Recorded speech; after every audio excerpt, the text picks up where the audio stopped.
Hi అండి, అందరికీ ముందుగా నా ఛానల్ని సబ్స్క్రైబ్ చేసుకోండి. నేనైతే ఈరోజు సింపుల్గా ఈజీగా టేస్టీగా కాకరకాయ ఫ్రై చేస్తున్నాను. దానికోసం అని కాకరకాయలో ఇలా ఉప్పు వేసి బాగా పిసికి వాటర్ వేసి కడిగి పక్కన పెట్టుకోవాలి.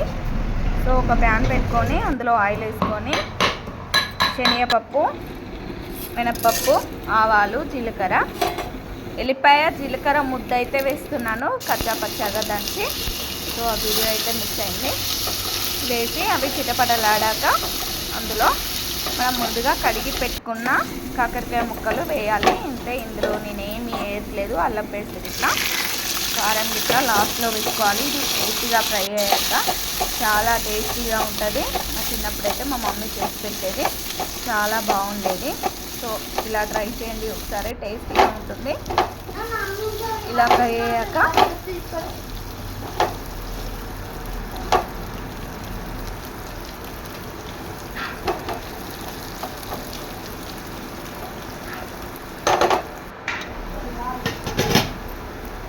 ఇలా ఫ్రై చేసుకున్నాక ఇందులో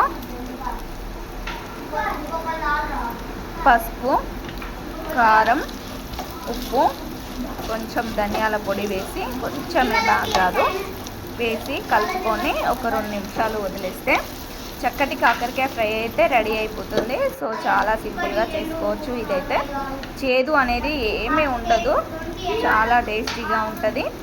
సో దీంతో తింటే ఒక బుక్క అన్నం ఎక్కువగానే తింటాము. కారం వేసాక ఒక 2 నిమిషాలు అయినాక గ్యాస్ ఆఫ్ చేసుకుంటే సరిపోతుంది. సో టేస్టీగా కాకరకాయ ఫ్రై అయితే రెడీ అయిపోయింది. నా వీడియో కనుక నచ్చినట్టయితే లైక్ చేయండి, షేర్ చేయండి, కామెంట్ చేయండి. Bye bye.